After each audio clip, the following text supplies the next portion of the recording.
ओम नमो भगवते वासुदेवाय. सार्थ सुबोध ज्ञानेश्वरी. लेखन व वाचन सौ मनीषा भास्कर अभ्यंकर, महाराष्ट्र, मिरज 416410. अध्याय 13वा. क्षेत्र क्षेत्रज्ञ योग. अज्ञान लक्षण भाग 12वा. रोगाधिकांविषयीची बेफिकिरी. ओवे आहेत 763 ते 770. ज्ञानदेव अज्ञानी मनुष्य म्हातारपणाविषयी कसा बेफिकीर असतो त्याचं आणखी स्पष्टीकरण करत आहेत. तरी वाघाची ये अडवे, एक वेळ आला चरवणी देवे, तेने विश्वासे पुढती धावे, वसू जैसा.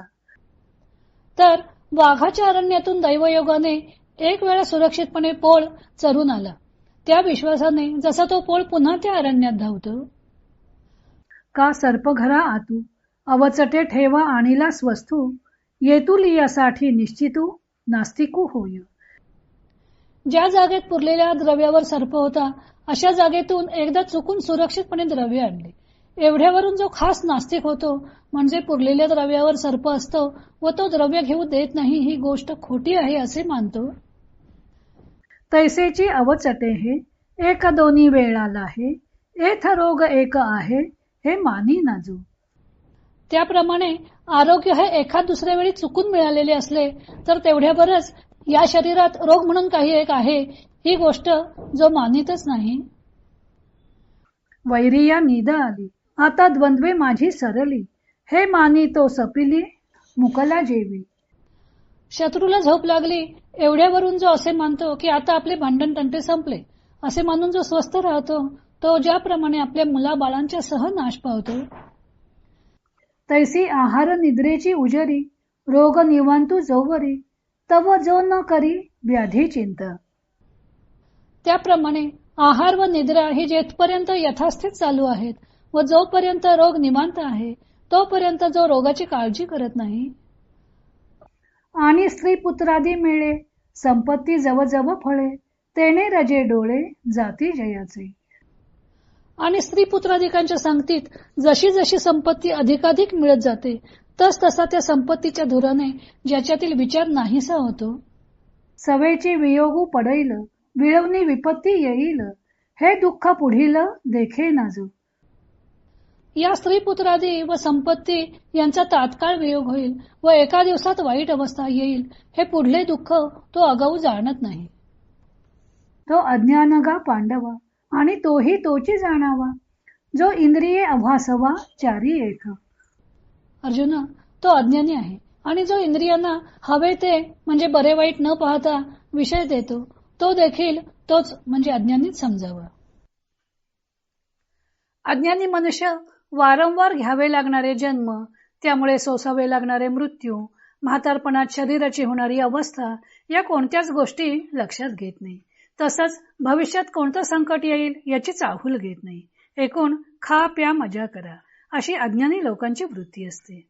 आजची घडी ती आपली, पण उद्याची घडी येणार आहे आणि त्यासाठी काही तजवीज करायला हवी याबद्दलची त्याची जाणीव फक्त धनापुरती मर्यादित असते.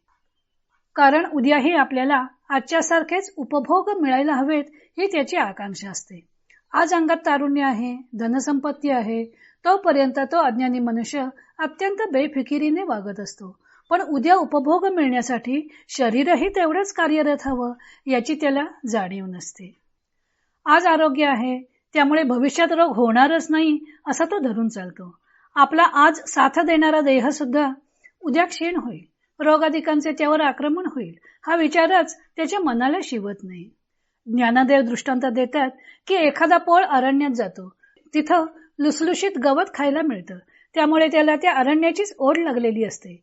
पण त्याच अरण्यात वाघही आहे. एखाद्या वेळी अरण्यातून तो पोळ जरी सुरक्षित आला तरी त्या अरण्यात वाघ नाहीच असं मानणं वेडेपणाचं नाही का? वाघ जसा अरण्यात दबा धरून बसलेला असतो त्याप्रमाणे रोगही शरीरात दबा धरून बसलेले असतात. पुरलेल्या धान्याच्या ठेव्यावर साप असतो अशी आपली पारंपरिक समजूत आहे. त्या समजुतीचाही त्यांनी दृष्टांतासाठी वापर केलेला आहे. एखाद्या वेळी साप नसताना त्याच्या बिळातील धन मिळवता आलं म्हणून तेथे तो सापच नाही असं मानू लागला आणि पुढच्या वेळी तो जर तेथे धन काढायला गेला तर सर्पदंश होऊन मृत्युमुखी पडण्याची वेळ येईल. वैरी झोपलेला आहे म्हणजे तो मेलेला नाही, हे लक्षात घ्यायला हवं. तो जागा झाला तर समूळ नाश करेल. तसंच शरीरामध्ये रोग सुप्तपणे वास्तव्य करून असतात. ते डोके वर काढीत नाहीत. याचा अर्थ असा नव्हे की शरीरात रोग नाहीच. आहार, निद्रा यांचं संतुलन असेपर्यंत त्यावर नियंत्रण असतं. शरीरातील त्रिधातूंची साम्यावस्था बिघडली की त्यांचं स्त्रीदोषात रूपांतर होतं आणि मग कफजनक, पित्तजनक, वातजनक रोग निर्माण होतात. आज द्रव्य आहे, दारा आहे, द्रव्यात दिसामाशी वाढही होत आहे. तोपर्यंत त्यांच्या धुरानं यांना डोळे मिटून घेतलेले असतात. पण हे सारे ऐश्वर्य क्षणभंगुर आहे. आज आहे तसेच ते कल्पांतापर्यंत कायम टिकणार नाही. हा सर्व विचार करून संसार सागरातून तरुण जाण्यासाठी ज्ञानी जसा तारुण्यातच उपाययोजना करतो तसा अज्ञानी मनुष्य वागत नाही. त्यामुळं पुन्हा पुन्हा जन्ममृत्यूंच्या फेऱ्यात अडकत राहतो. पुढे ज्ञानदेव अज्ञानी मनुष्य कोणकोणत्या आसक्तीत अडकतो त्याचं सविस्तर वर्णन करत आहेत. तो भाग आपण उद्या पाहू.